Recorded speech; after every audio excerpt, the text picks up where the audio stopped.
We are Uh, officially on the air. So like I'm looking at the actual YouTube. Uh oh, there it is. All right. So let me go ahead and mute myself because it's gonna be kind of weird hearing myself. Because you can actually do live chats on here. oh, that's dope too. So if anyone's listening, in fact, if you want, you can go ahead and share it on your page and I'll share it on mine. So then people can kind of What, just the Hangout link? no, not the Hangout link, the YouTube, the Oh, actual YouTube. YouTube channel pages, not the page, the video itself. So I just posted it on the Facebook page.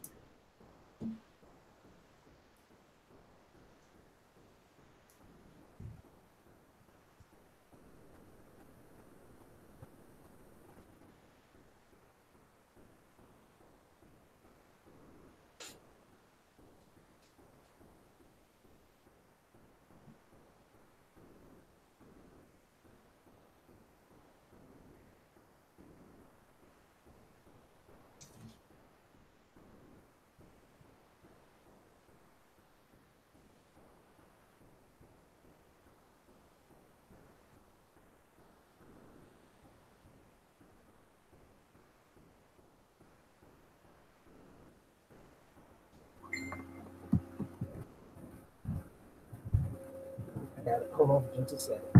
Hmm.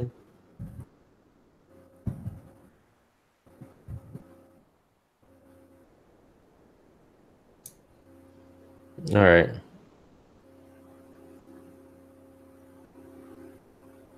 Let me know when you're ready. All right, we're all set. All right. I don't know who all gonna be watching, but we'll try this out. What comment? I know it's been a while. All right, all right, let's get started. All right, so right now no one's watching, but if you're watching this after the fact, welcome to the Black Techies Podcast. My name is David. You've probably seen my shining face on all our YouTube videos. But now I'm joined with my friend Herb, and I'm not the only Black Techie, I promise you. So we finally Yep. got someone else. Go ahead and say hi to the lovely people who will be watching this. Hi, lovely people. Hail Wakanda. Get your kente cloth before the show starts in February. Actually, since that's kind of breaking news, we might as well go ahead and just talk about that. Because so I'm ashamed to say that I have not yet purchased a ticket, and I know my black card probably needs to be taken right now. Actually, you know what ironic thing is? We're actually waiting on some of our we have two of our friends from church who are white. And we're actually waiting for them to let us know when they can go see it. Or rather, at least if they're available like the weekend it comes out. So that's actually what we're kind of waiting on, just to see what their timeline is. But trust and believe, we're gonna be walking in there. Uh, Yeah. you know. Uh, honestly, I mean, between seeing just how much advanced ticket sales are sold for the movie, which I think I mean, they're like it's like the most um, from what I've read, it's like the most ticket sales ever for a Marvel Cinematic Film pre-sale Yeah, for a yeah. movie. We're not even mobilized yet. That's the scary part. It's there's a lot of potential. Not just the amount of money that the movie can make, but the visibility that positive visibility that the movie can have for a lot of people, Right. and that's something that's pretty exciting. Folks that aren't really are casual comic book fans or don't really understand why the Black Panther and having a marquee movie um, is important. They're about to get the crash course. Oh That's well, yeah. I mean, especially now. I don't know if you've read the latest comic series that was written by Ta-Nehisi Coates. I read like the first three right. issues. I haven't I haven't kept up with it, but it's. I mean, those first three issues are pretty good. I mean, um, and so it's if you haven't read the comics now, I think now it might be a really good time to start reading. And I mean, honestly, it's I never really followed the Black. I mean, I had heard of them. I've heard of the comic, but I never really followed it until like recently. Actually, it was when Captain America Civil War had came out, and Black Panther was in that. And so after that, I was like, man, maybe I need to read up on this read up on this Black Panther dude because I had knew about him. I saw I used to watch the Avengers, Earth's Mightiest Heroes. And he was on there. He was pretty prominent on there actually. Uh, Right. but and that's a really good cartoon. Go watch it. um, but yeah, I think that was like my first time kind of really seeing him in action. But like this is gonna be big. Like this may be the biggest movie of the year. Even with Infinity War coming out, I don't Right. know. Black Panther might it might actually eclipse Infinity War. At least maybe as far as sales, maybe I don't know.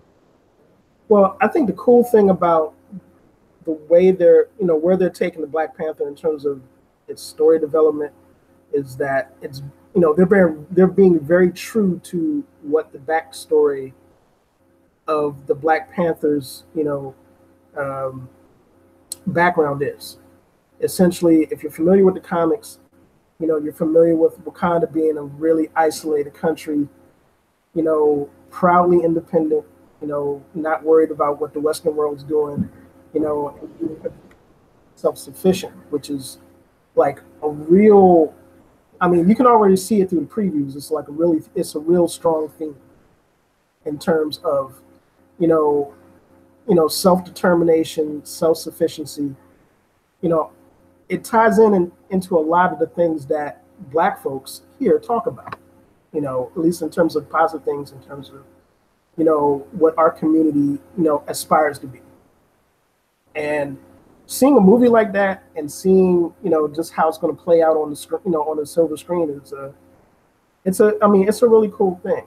I mean, I mean, besides the fact that I've always been a big Marvel fan, and there are a lot of aspects about the movie that actually tie into technology, in general, which is what we're about, with Right. techies.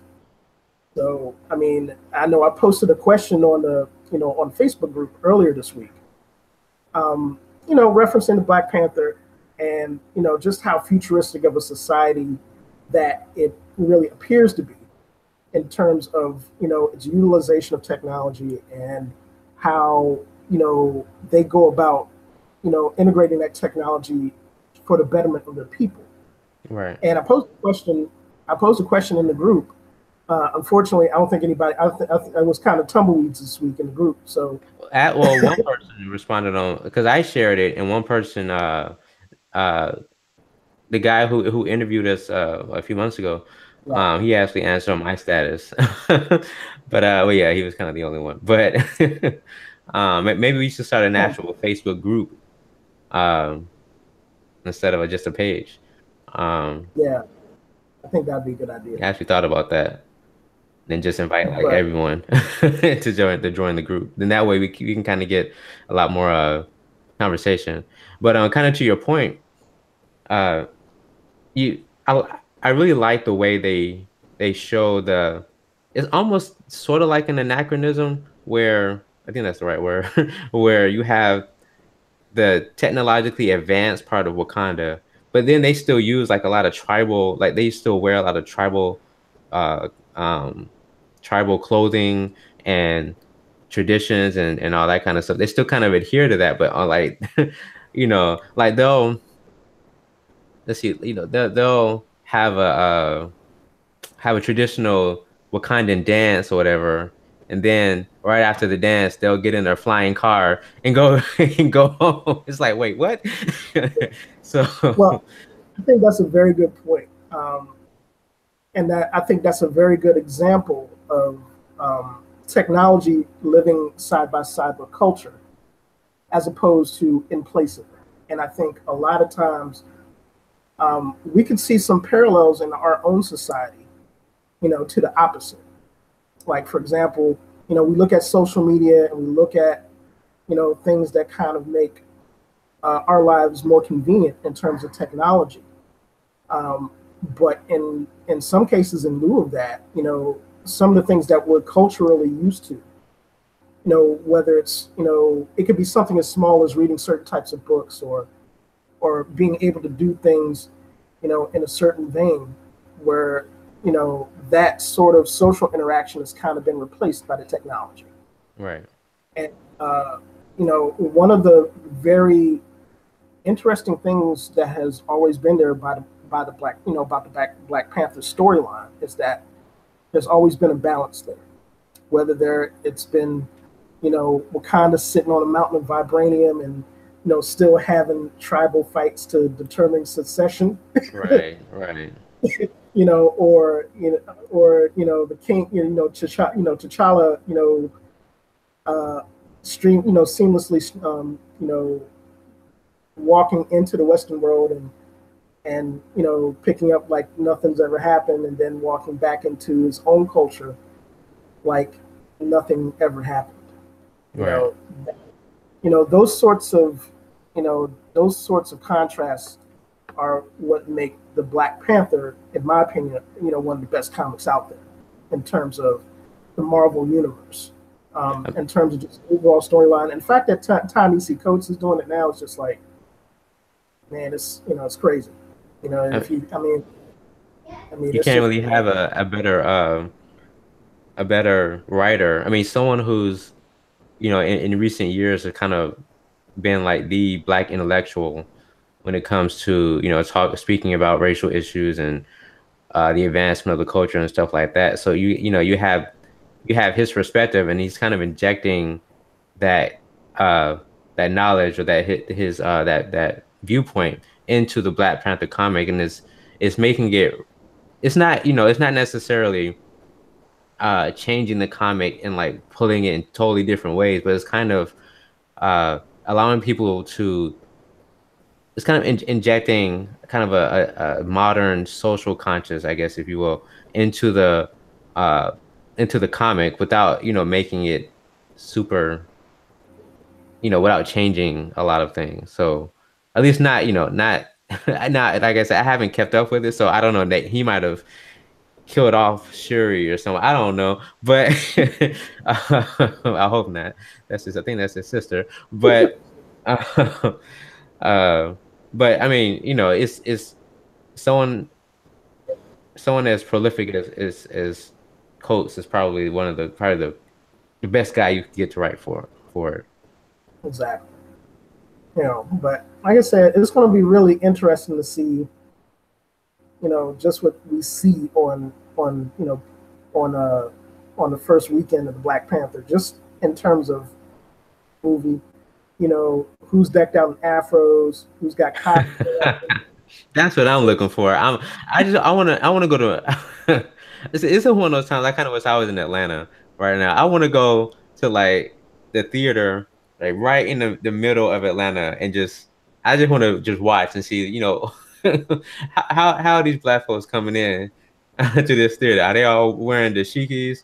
Are they all wearing, uh afros and Black Lives Matter shirts? And And I don't know. let me tell you, It's gonna be like when the African American Museum opened up. That's what it's gonna be like.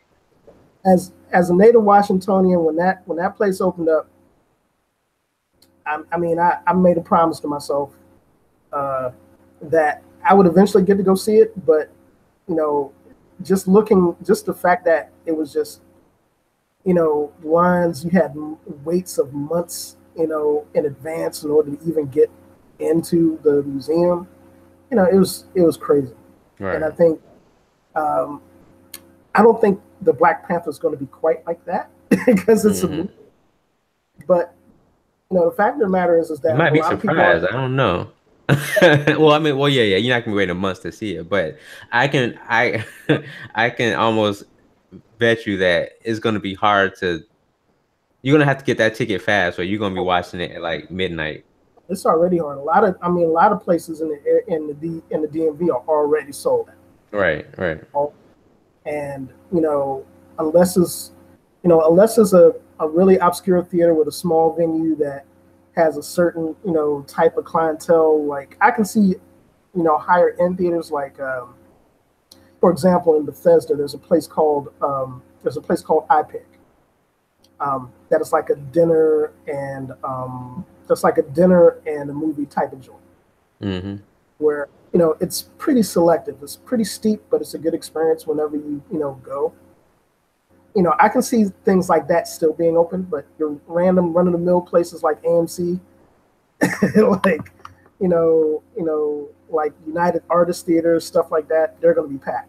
Oh well, It's yeah, going to yeah. I can definitely. So it's gonna be interesting. Like if you go to predominantly Caucasian places, I don't know. I guess it is like Tyson's Corner, right? So is Tyson's Corner Mall going to be filled up to the brim with people trying to see Black Panther?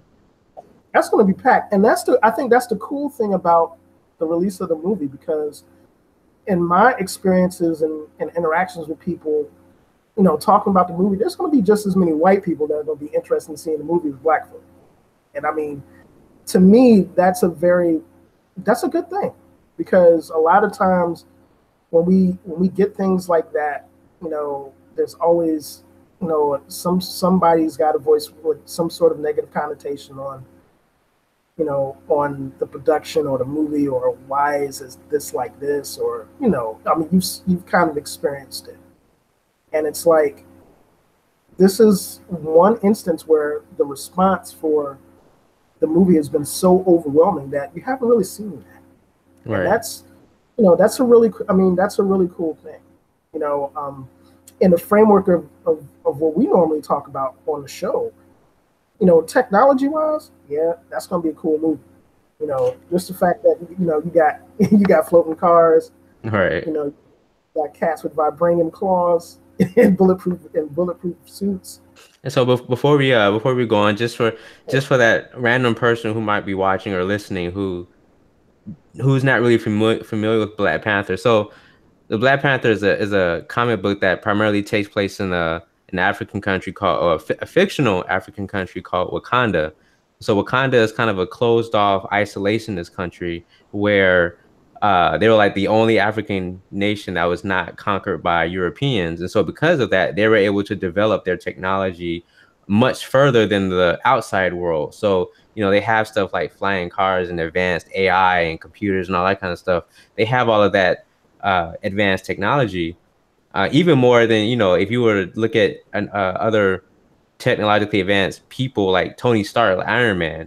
They even have better technology than he does. So uh, and so, but at the same time, Wakanda also adheres to their own culture and their own traditional tribal ways. So it's kind of like I said, that's kind of like an anachronism that it kind of it it honors the traditions of the country while still allowing them to move forward technologically. So it's one of those what if scenarios. Like what if Europeans never did take over Africa? What would have happened if if they were allowed to develop naturally uh as cultures instead of being forcibly taken to America? What would have happened? And so Wakanda is like that fictional country, and so the Black Panther is a basically the king of Wakanda, and it's a mantle that's passed down from generation to generation. And the current Black Panther, his name, oh my gosh, uh, I'm blanking on his name. What is his name? The current Black Panther. Um, We're both like it, but oh my God, how did I forget? It's like it was there, and then I'm like, wait. T'Challa. There we go. Oh my God. All right. His name is T'Challa. And he's his father, T'Chaka. Um, I think when he passed away, the mantle of the Black Panther was passed to right, T'Challa. And apparently, Some more background. So Wakanda sits on a giant pile of metal called vibranium. So vibranium is like the most rarest metal in the world because it's only in Wakanda. Now, if you ever watched, Captain America, his shield is made from vibranium. If you watch Civil War, you see that Black Panther, that his costume was basically has a vibranium uh, lining in it, so it kind of deflected bullets. So it's a very hard metal. In fact, it's even stronger than adamantium, which is what Wolverine's claws are made out of. So, and that was thought to be the hardest metal, in the Marvel comics. Clearly, it's not a real metal, but uh, and so that's probably why Wakanda is so rich and so powerful, is because they're the only ones who hold this metal. And so they use that to their advantage when they do trade with other countries. They're able to amass a large wealth. In fact, if I'm not mistaken, Herb, I think T'Challa is like the richest person in the world by far. It's not even close. It's like Tony Stark is like worth what 50 no 13 billion, and then like T'Challa is like 100 billion dollars or something like that. I forgot. Yeah, exactly. And I think you bring up a very good point in terms of laying out the background for folks that are watching the podcast that you know are casual fans of Marvel or aren't really familiar with the character and the background story. And I think um, okay, and I think for, excuse us, folks. Yeah, folks are in the hallway doing whatever business they're doing. But I think for the framework of our discussion, it's really important to really identify that because um, it's a like you said, Dave. It's a really good example of a what if. You know, what if the rest of the African continent had the same opportunities to develop without outside interference as the fictional country of Wakanda did in the comic. And there are a lot of really good parallels there in terms of natural resources, in terms of potential talent that left the continent, by physical means, through slave trade or what have you. Um, so it's one of those things where um, you know it's a really fun movie and it's a fun storyline, but it's also a storyline that makes you think because there's a lot of crossover to social commentary there um, that quite frankly, we're still having the same discussions and we're still exploring a lot of those same questions both within our society as Americans and abroad. So it's one of those, it's a movie that, in my opinion, that is needed. Um, Not just for the fun factor and for the fact that if you're a Marvel head, you love the Black Panther because he's one of the coolest characters out there, but the fact that there's a lot of commentary that crosses over into real life. And that is something that it's going to be interesting to see how people react to the movie because I think the movies is not going to really pull a lot of punches. I think Marvel um, did a really good job of kind of staying on message, and kind of true to both the old, older versions of the Black Panther comic and what Ta-Nehisi Coates has been putting out, which is one of those things where I'm really interested to see how people take the movie. Um, Outside of that, like I said, besides the flying cars and seeing Claw get beat up every night, get beat up, I'm looking forward to that too. So I think I have to. I think I'd be remiss if I didn't point out that almost every aspect of the movie is done by some black person. Like the costume design was done by a black woman. The director, Ryan Coogler, right? He's black. He directed Fruitvale Station and Creed. And if you haven't seen those movies, you need to when you watch this podcast finish and then go they go to Redbox or on demand and go rent those movies and see them right now. So those are yeah, excellent movies. All right, Creed, Creed in particular.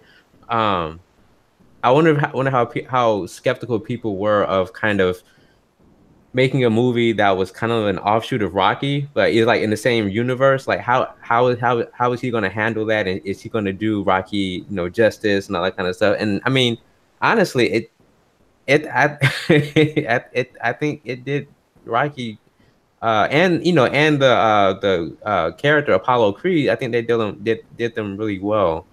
Um, and like Fruitvale Station. Well, So yeah, before you watch that movie, like you essentially you got to have your mind.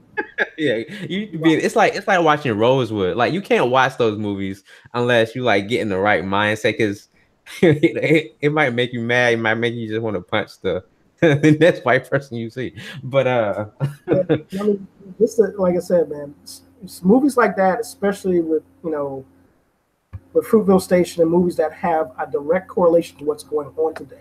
mhm, Anybody that has, you know, any normal black person that has watched the news or, you know, dealt with police or, had that tingle in the back of their throat whenever whenever a police car pulls up behind them with the lights flashing, or even been on a subway or something like that, where, you have a transit cop taking a look at you funny.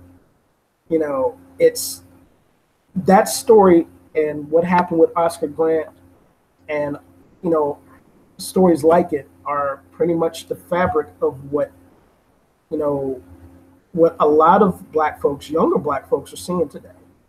And it's the fabric, of an entire movement.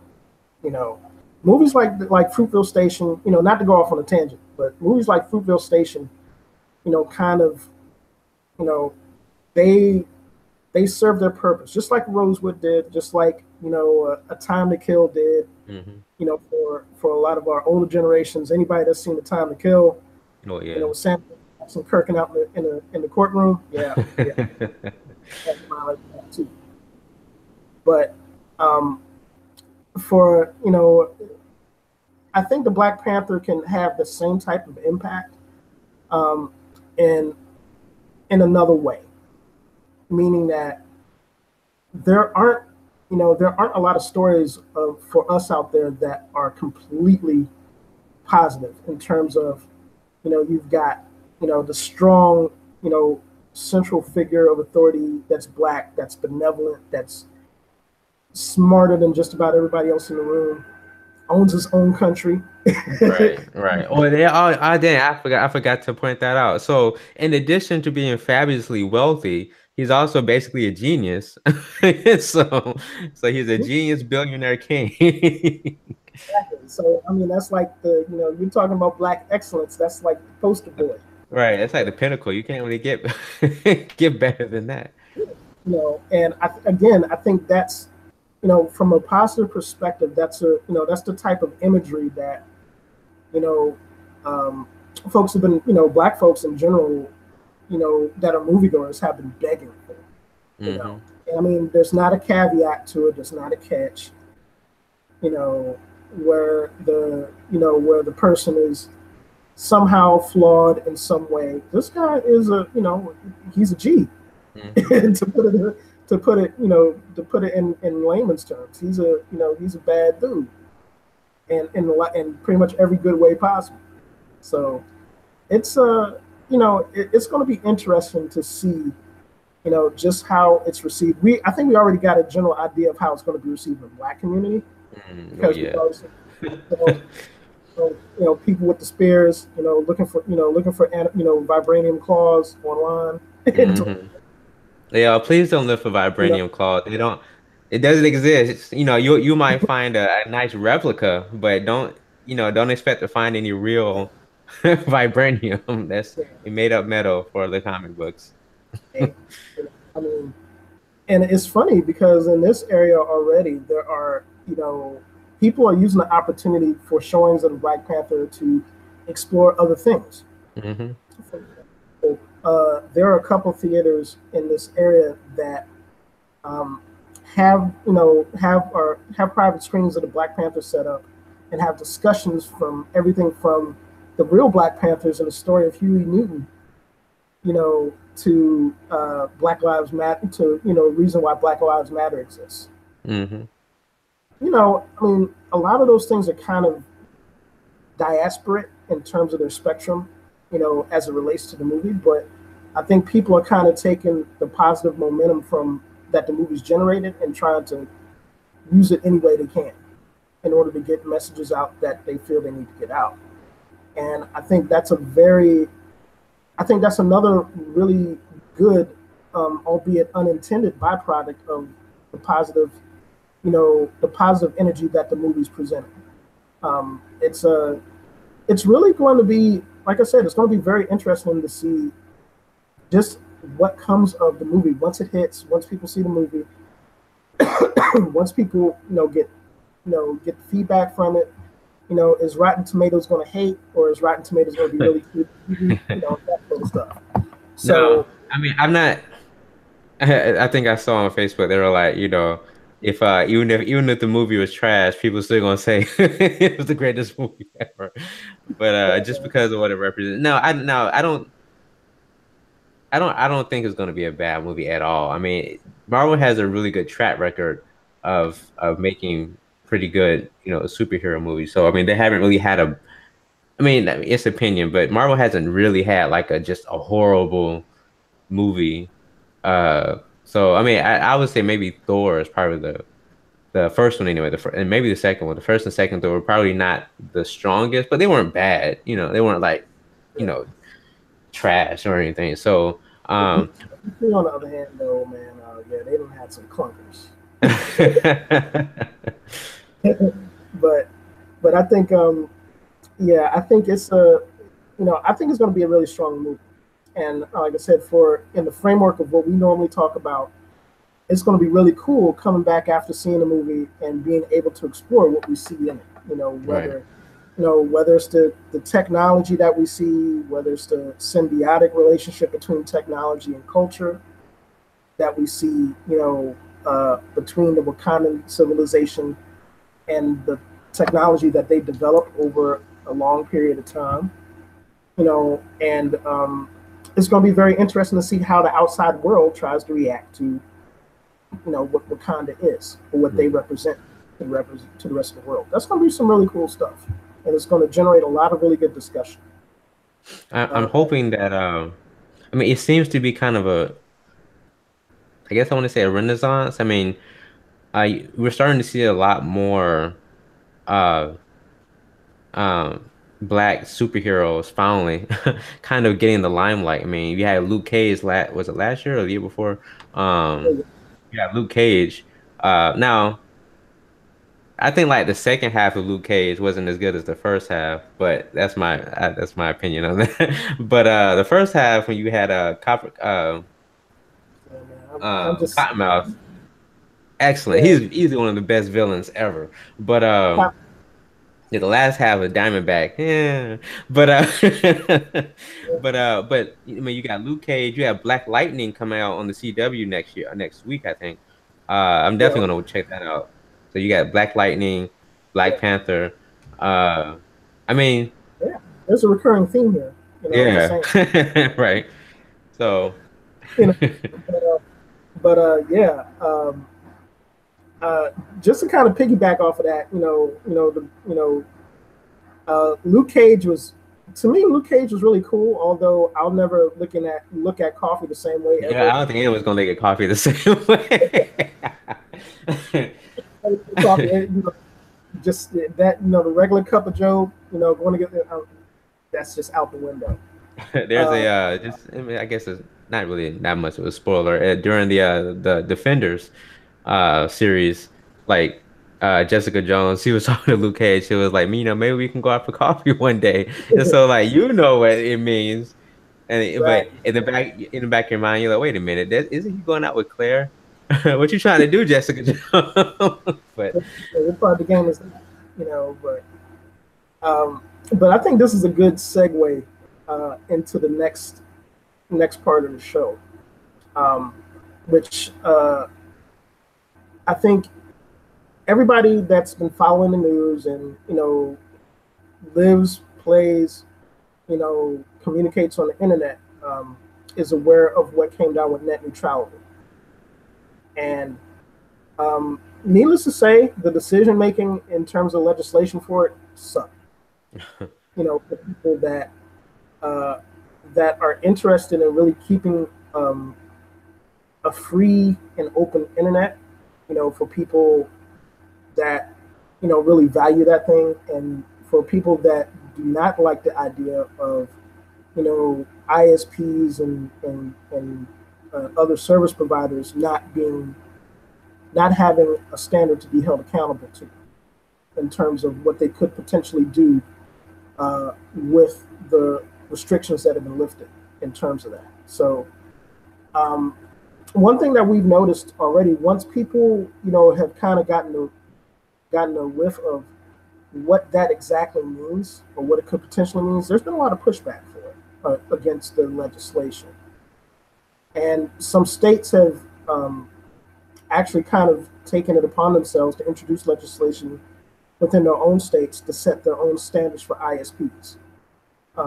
and for cable companies and everybody that might be involved in that industry. So um, it's going to be interesting to see how long the current legislation that got passed under our president is going to last. More interestingly enough, the guy that heads up the FCC, yeah, he's public enemy number one with a silver bullet. Oh yeah, Seriously. basically. That dude. I wouldn't even want to walk down the street if I were him right now. Well, I mean, well, Um, here's the thing, especially in our context. I mean, I see a lot more people talking about it, but there's more people of color talking about it, but I still think that in like the grand scheme, that a lot of people still don't really care as much because I don't know. I guess maybe they don't view it as on the same level as uh, you know, um, police injustices and stuff like that. They don't view it as that dire.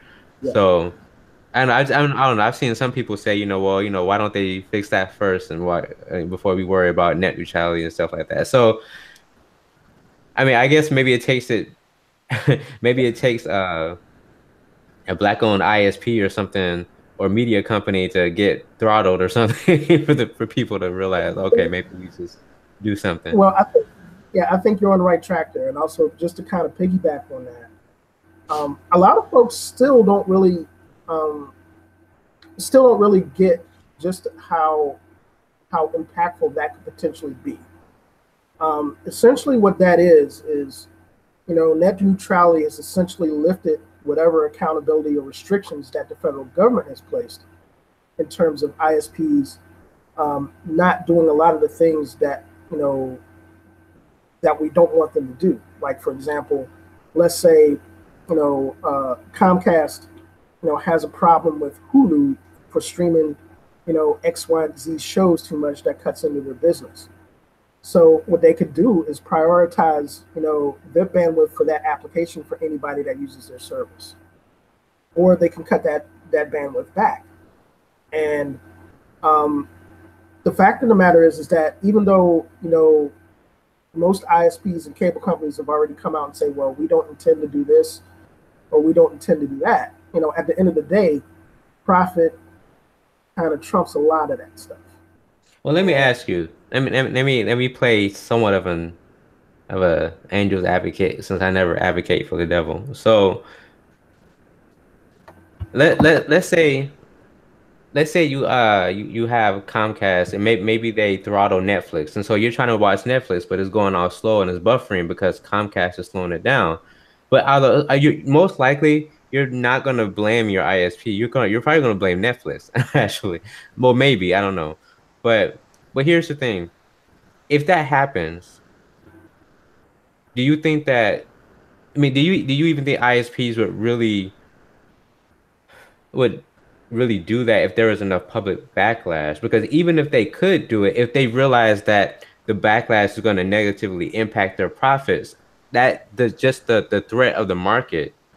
So I'm speaking as I mean, you all know if you've been listening long enough, I lean somewhat more conservatively. So just speaking more conservatively, if you wouldn't the free market, or wouldn't the market rather, be able to kind of push back against that? I mean, we have a lot of power as consumers. We don't realize that, but we have a lot of power as consumers.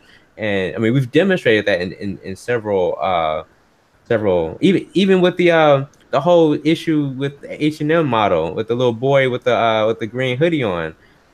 I mean, if you speak out loud enough, you can make a change. You don't necessarily need the government to do it. So I guess my question is, if there was, I mean, the FCC has, has taken away the protections, but at the same time, does it matter now? I mean, can Oh, it can we still uh, affect change without needing the government to do it? well, you bring up some very good points. Um, One thing that I would say about that is whenever restrictions have not been in place, or and I won't say let me rephrase that.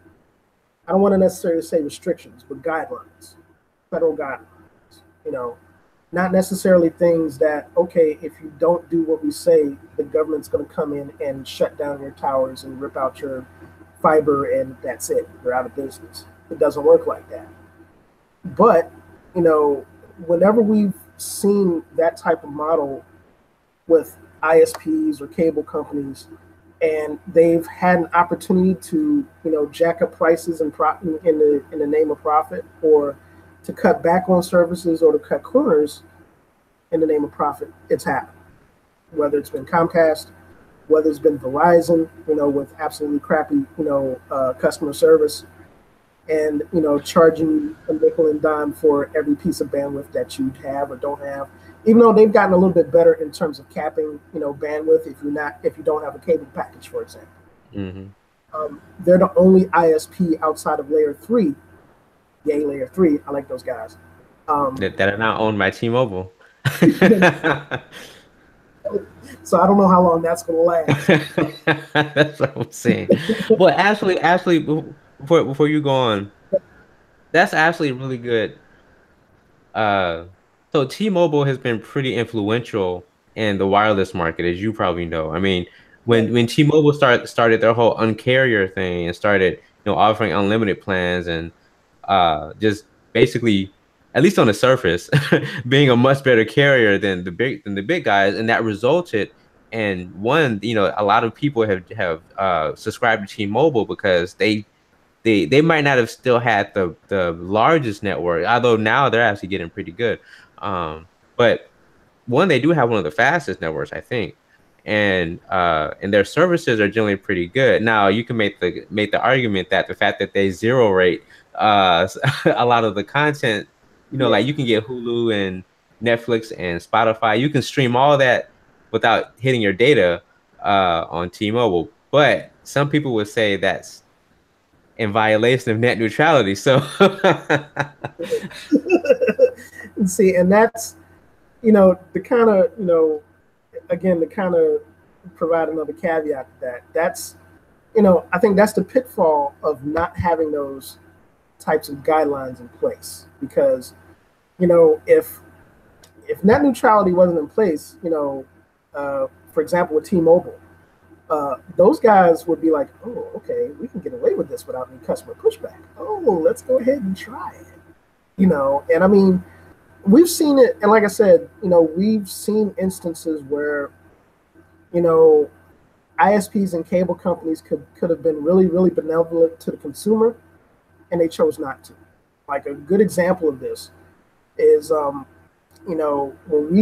we've recently seen the push towards a la carte programming, and cutting the cord in terms of getting the high fangled multi-tiered cable packages that folks used to get, that had a bunch of channels that in some cases people really didn't pay to watch.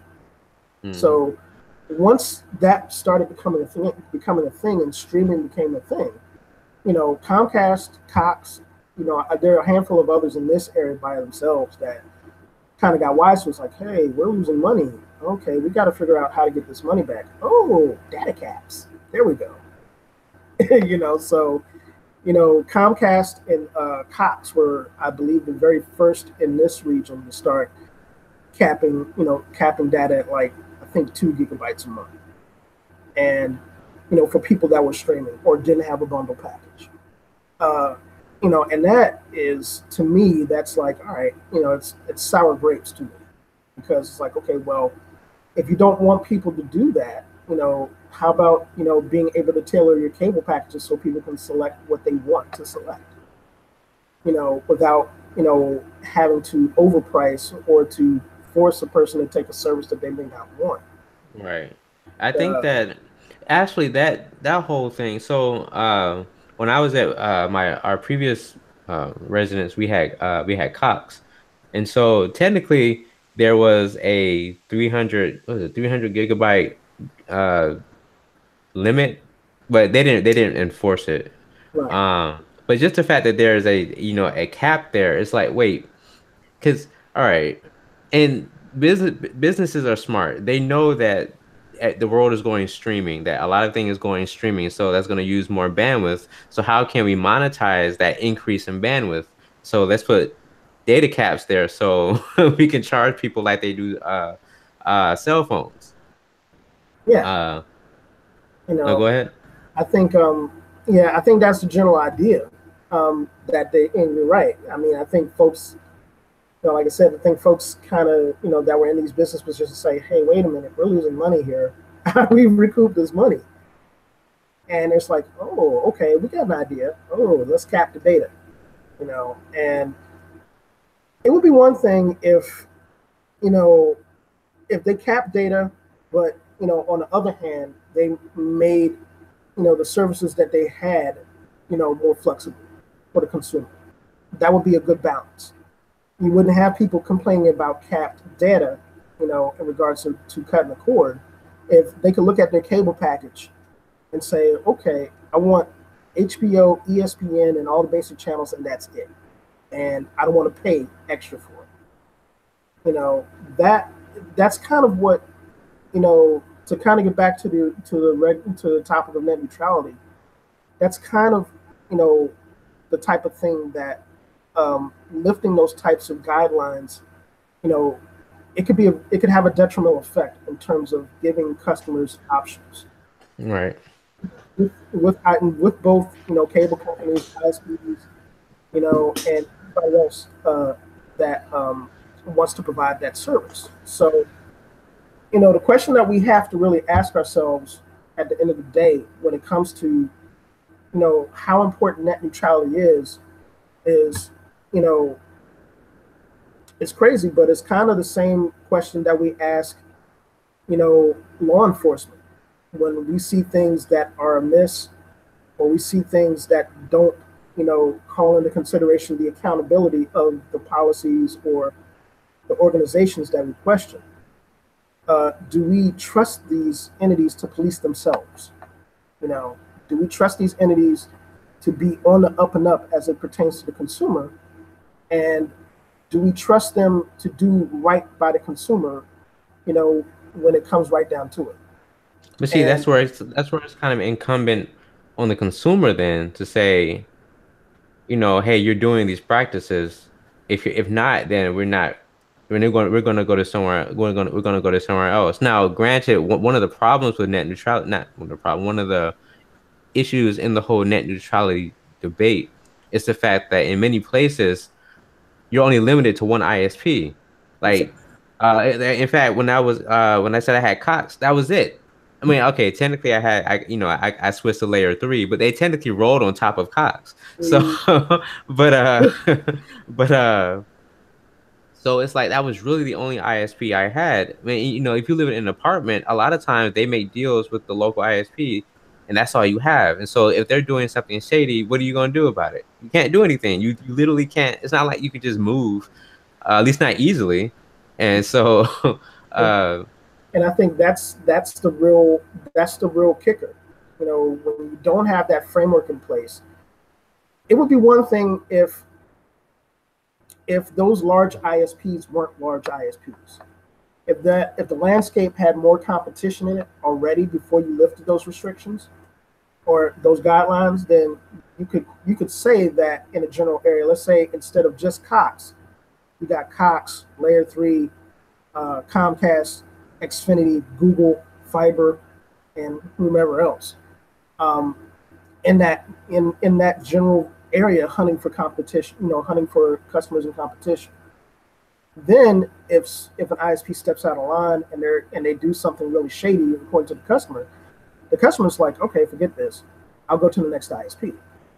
Okay, the problem with lifting those guidelines now is that in a lot of areas you only have 1 or 2 games in town now because bigger ISPs have already gobbled up the little ones, and in a lot of areas, just like you described, you may only have 1 game in town, especially if you're in less populated areas. Yeah, especially You know, yeah. where the only other option is, you Satellite. know, something that's like really, really unreliable. There's a good example of this is looking at our region and the effort that Google Fiber has made to try to get into the DC metropolitan area. Um, you know, and their prices. Anybody that's listening to the show or watching the show that's in the Raleigh Durham triangle. I'm jealous of you guys because you guys got Google Fiber. You guys can kill me. Yeah, I'm kind Um, of jealous. Well, I mean, I have gigabit yeah, BIOS, so I can't really say anything. But yeah. Can't say why, but yeah, you know the deal. But um, you know, it, you know, metropolitan areas like DC and New York and Philadelphia are like, hell no to Google Fiber coming in because across the board, their service is a lot better and their prices are a lot more amicable for the consumer. And particularly in the district, because the district has RCN, Verizon Files is in some places in the district, Cox is in the district, and Comcast. Although Comcast is slowly losing foothold because they're just kind of crappy. So, and I say that with all due respect, Comcast. So the folks that like are on Xfinity and have the X1 stuff, That's my actually bad. pretty good. I will give him the X1 stuff because we actually had that before we had Cox. We used to live in Manassas, and so we actually had Xfinity, and it actually wasn't bad. I mean, it's like when we first got it, I think we had an issue with one of our the set top box in our bedroom, but outside of that, after that little hiccup, it actually wasn't bad. So I mean they still might be a crappy company, but at least the service wasn't that bad. Yeah, the service. I don't have a problem with the service. It's the company and the customer service that Yeah, I think the customer service that a lot of people are like, we hate you know. Comcast. Weren't they like the most hated company in the world? I think now it's like EA because of the whole Star Wars Battlefront stuff. But wasn't Comcast like the most hated company in the country or something like Comcast was the Mr. Burns of cable companies. that? So I mean, it's a you know that I think if lifting net neutrality guidelines kind of corresponded with incentives for ISPs not to gobble up smaller ISPs and to encourage newer competitors to come on the scene, I think that would be a little different than what we're seeing. Um, Again, the big problem that I see with lifting the guidelines is, again, trusting the larger ISPs that already have a foothold and a very large one, in urban areas and places where the consumer doesn't have a lot of options to be able to say, okay, yeah, you guys don't have any other game in town, but we're going to do right by and like I said, whenever the opportunity is kind of presented itself for these ISPs to do that, even with guidelines in place, they've been like, no, there's money to be made. Okay, yeah, we can cut a corner here or there, and I think that's the big. I think that's one of the really big issues that people are facing. That really, I mean, they will really grasp it yet. And a lot of folks, that go on about their daily lives won't grasp it until, they start seeing those things. And I think the other thing also is that lifting those guidelines um, may have a detrimental effect in terms of people that use the internet for for social commentary, for social change, and along those lines. Because a lot of the mobilization that we've seen for activism, um, whether it's for Black Lives Matter, whether it's for any number of things in this country, has hinged on the ability of ISPs to be held to accountable for not messing around with people's ability to access the web and access specific types of resources, and having access to that. This could really be a detriment to places where internet access is a premium. For example, for lower income and less fortunate populations that have access through specific types of programs that ISPs provide with incentive that came under net neutrality. That's a really big thing that for example, a lot of educators, a lot of folks in specific neighborhoods where there are programs, that are run by ISPs for low-cost internet service, low-cost internet service could be affected. So it's one of, again, it's, lifting the guidelines, from a certain perspective, it may encourage competition in certain areas where there are, competitors to compete, but it could have really bad effects if, those, service providers that are in areas where, they're the only game in town, or there may be the only one or two games in town, or two or three games in town. If they decide to say, oh, okay, we talk a good game, but at the end of the day, there's money to be made. Let me ask you before, because And I'm about time for me to hit the hay. But I'll ask one last question. It is so the FCC chairman, I think you pronounce it Ajit Pai. Um, I think he made a comment that wireless could be uh not a supplement, or it could be what people could use wireless instead of broadband. Like it could be a substitute for broadband. And so, and a lot of people, he kind of took flack for that because it's like, really? But with the advent of 5G coming out, like AT&T and Verizon are trying to roll out 5G later this year. And so, uh, and I mean, and even now you still have 4G, but you have like LTE advanced, which is faster than regular LTE. And so and the whole point of 5G is to kind of saturate, you have like it's in higher frequencies, but you have more cell towers or more cells that can uh cover a large area. And so the whole point is that now that it's so fast, it's supposed to be built for stuff like IoT, the Internet of Things, and connected cars and stuff like that. So I mean, and if you really think about it, with broadband, you're kind of limited.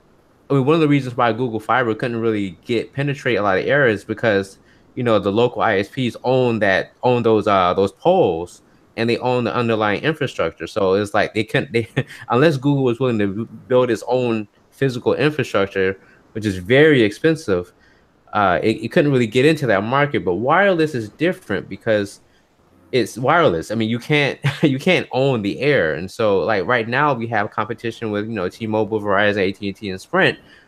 Well, maybe not Sprint as much, I don't know. But but there's at least competition there. Like you could genuinely say that there is real competition in the wireless space. And we actually have T-Mobile to thank for that. And we have the Obama administration to thank for that, because AT&T tried to buy T-Mobile and the government was like, nope.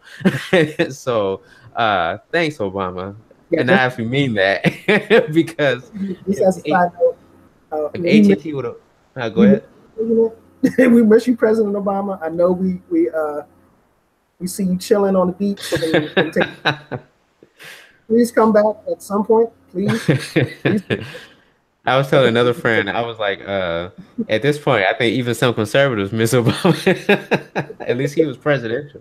But but I'm trying to keep my comments about our current president on the a little bit low key because I like my job. but, but I mean, but so to go back to my question, do you think that wireless is a I don't know, do you think the wireless is the future when it comes to the internet, when it comes to streaming? Like, are we just gonna be streaming over a cellular network instead of going through a landline? Like, I think that's a very good question, a very good observation. Ultimately, yes, but again, um, as the technology rolls out, the question isn't going to be the technology. It's going to be, the business practices that push the technology to the consumer. And right now, we've got 5G. 5G technology has been here for a little bit, and it's just really getting rolling in terms of getting rolled out. And, a lot of that has to do with the fact that, providers are butting heads about specific things and specific places where they want to roll out, 5G and who has the rights to what. Now, when we talk about, that sort of wireless technology being used for infrastructure needs, being used for, to supplement, the physical infrastructure that, cities and residents may have. There has to be a paradigm shift in terms of how we think about that resource, and right now private providers ain't there yet. They're simply not. They're at a point where it's like, okay, yeah, but this is our territory, so no, you can't. So, there's got to be a real shift in how we as businesses think about, that technology and the use of that technology for the internet as a commodity. mm-hmm. Is it a commodity that is for profit, or is it a commodity that we treat just like any other public service? And if we're going to start looking at utilizing this technology for our infrastructure needs, for for self-driving cars and trains that are connected to to wireless network systems, we really need to have a serious reality check in terms of how we see this as a resource. And companies that have the technology, somebody's going to have to start, getting to a point where it's like, okay, well, I have enough money. Now, what can I do to, to benefit the person that's consuming this, or the general public? Mm-hmm. And you've already got some people in technology, like Elon Musk, that are starting to get the idea, with their technology. I know for a fact, if you've, gone to Tyson's Quarter, the millennial paradise of tech. Oh well, yeah, yeah. And you walked into this Tesla store. Besides the nice, pretty vehicles, you see the Tesla battery. You mean The home Tesla? yeah, Tesla. My bad. You'll see the Tesla home battery.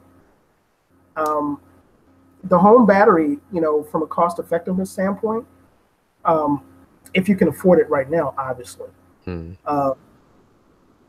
saves a ton of money in the long run, because you can use it with just about any other existing technology, whether that's solar or regular electric infrastructure.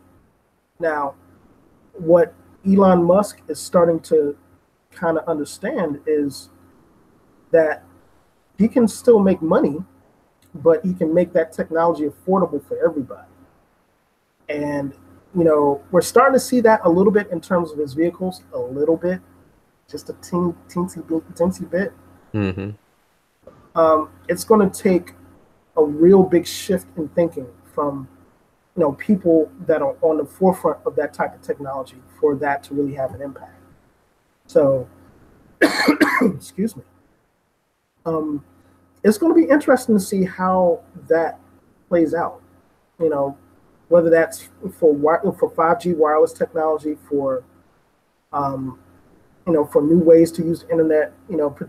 Particularly within the framework of net neutrality, um, because I think net neutrality is a really big test in terms of how we go about, excuse me, how we go about, looking at this resource. You know, is it still going to be profit driven, or is it going to be something that is a public resource that everybody has right and access to, regardless of station, money, socioeconomic status, whatever. And that's going to be really key. Yeah, that's one of the things I remember. I think Dominique was talking about this in the last podcast. He was saying that, now, you have, before, if you wanted to be a YouTuber, you wanted to make money on YouTube, you need a expensive camera or whatever, video editing software and all that. Nowadays, you just need a phone. You just need, $100 Android phone, and you can just record yourself and upload it to YouTube. And there's a whole bunch of video editing apps on Android and the iPhone that you can use. It's that when people have access, the more people that have access, the more society itself is kind of built up, because now you have all these people pursuing all these things, regardless of their social economic status. No, obviously, the more money you have, the bigger production and the fancier you can do it. But there. I've seen people, women especially, women who have a lot of who make who start YouTube channel, hair YouTube channels and stuff, how to do your hair and all that. They making bank. Like they like some of them have like millions of subscribers, and literally all they do is like turn on their webcam on their computer and just talk. That's it. Like they don't have any fancy production, no nothing. They just talk. But there's a market that they've tapped into, and now they're using something that they already own, that they don't have to go out and buy to make money. Yeah, and I think that's a very good point. Particularly, when we talk about the medium, social media, YouTube, things like that, is that as much as the technology is important, a general understanding of how to market is very important. And a lot of times, just like you're in your example, somebody doing hair, or do it yourself projects, or what have you. Even if it's somebody squashing a watermelon on camera, Right. If you've got a market for it, you're going to have an audience, and I think that's ultimately that's a byproduct of where the technology has gone in terms of allowing us to do specific things. Mm-hmm. So I agree wholeheartedly with that. I think that's anytime I go on YouTube and I see Dragon Ball Super episodes, Right. See Vegeta getting beat down by Frieza or whatever, and I look at the views, I'm like, oh yeah, this dude is making some money. So it's it's a resource. The technology is the resource. It's just a matter of how we perceive, how we want to use it. And I think when we had the opportunity to sit in with our friend on that conference, I think that was that's one of the that was one of the prevailing topics that we talked about. Mm-hmm. So I think that's a very that's a very important thing. It's a very good observation. I think Ashley, we might have to go ahead and stop it here. So I had planned on talking about the Consumer Electronics Show, but we can save that for the next podcast. But for those watching or for those listening, thank you for watching and thank you for listening. If you want to subscribe to the podcast, just open up your favorite podcast app, search for the Black Techies, and you will find us. Make sure you tell your friends, tell your families, and subscribe to the YouTube channel. Since we are doing this on video now, subscribe to the YouTube channel. we have videos. At least we will start having videos. At least one per week, 1 or 2 per week. So or more, just depends. But be sure to subscribe. Just be sure to hit that notification bell and the subscribe button so that you don't miss any of our new content. Um, I think that's it. Oh, we have a Facebook page, facebook.com/Black Techies. You can catch us. We actually do have a website. I need to update it, but we do have a website, theblacktechies.com. So be sure to go there. That's where we're going to upload all of our episodes, content, about pages, all that kind of stuff. So stay tuned. So with all that, do you want to do the honors, uh, Mr. Seward? Yeah, I think. Well, first before we close it out, I want to extend a personal thank you to everybody that has really supported this endeavor. For Dave, myself, Dominique, and the rest of the techies. Um, it's something that kind of happened organically, but it's something that we are all passionate about, and the fact that we're all HBCU grown has a lot to do with it. And a lot of our As you audience, can see behind me. a lot of our audience are also HBCU grown, and even if you're not, we really thank you and welcome continued support of the Black Techies. Um, Me personally, I love it, and it's a great outlet, and it's something that you know it's something that we all need in terms of exposure to technology.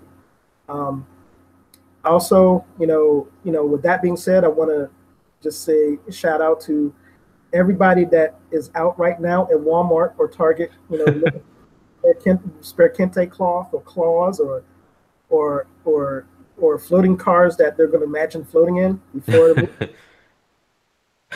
I'd look to see you guys at the premiere. Go out, see the movie, support it. If you see somebody looking weird in cosplay, don't clown them. Support them too. And really, really, really, take the time out to enjoy the movie. And like Um, on a related note, y'all go buy a ticket and see this movie. Don't bootleg it. Don't be going there and record it. Please don't bootleg this movie. Go and watch it. Go and support this movie. If you care about black art, if you care about seeing more of us on TV and movies and being, just being yeah, leave, awesome, we need money to do that. So yeah. I mean, you can afford to be off of your Android Cody box or your doctor's. right. Okay, so go spend some money for the ticket. Don't be a cheapskate. Go spend money for a ticket and enjoy the movie and support a really good production. Uh, with that, Dave, I think I'll do the honors. Uh, Hail Wakanda, Hail Wakanda. Black techies are out. All right, Hell Wakanda. Peace. Peace.